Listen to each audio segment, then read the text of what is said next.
Subtract polynomials. First, we will distribute the negative sign. Then we will combine like terms.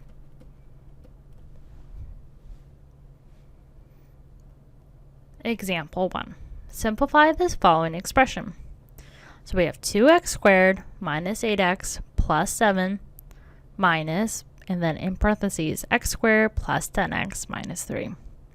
So our first thing we need to do is distribute this negative sign.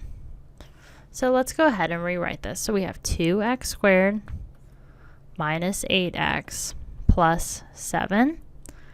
Then we have, so we'll keep it as addition now.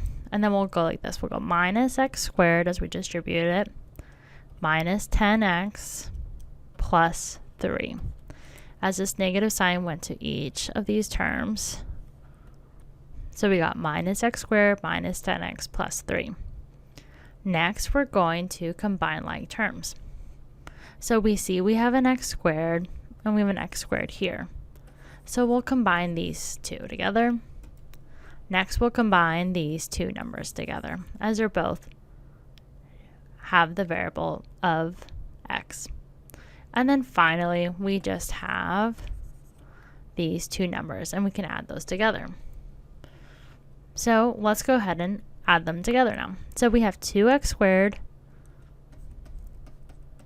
minus x squared plus, and then we have minus 8x minus 10x, and then we have plus 7 plus 3. So now we have 2x squared minus x squared, which is just a 1 in front of it.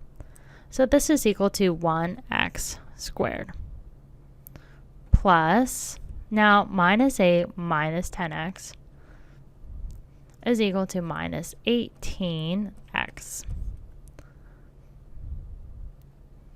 Then we have plus 7 plus 3, which is just 10.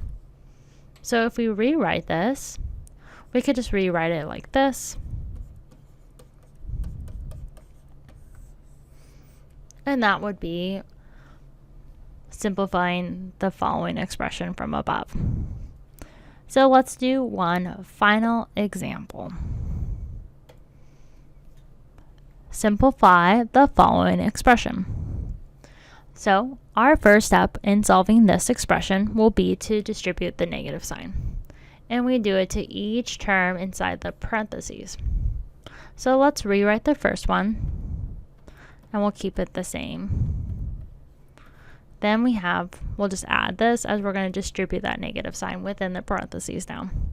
So negative times negative 2y is just 2y. And now negative times negative 7 is plus 7. And now negative times positive 4x is minus 4x. And so now our next step is to combine like terms. So we have an x here, and we have an x here. Next, we have y here and a y here. And lastly, we have 5 and then just a 7. So we can add those together. So let's rewrite this.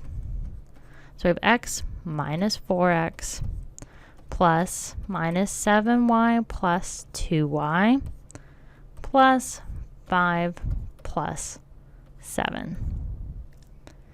So with our first one, we have 1x minus 4x. So this is equal to minus 3x.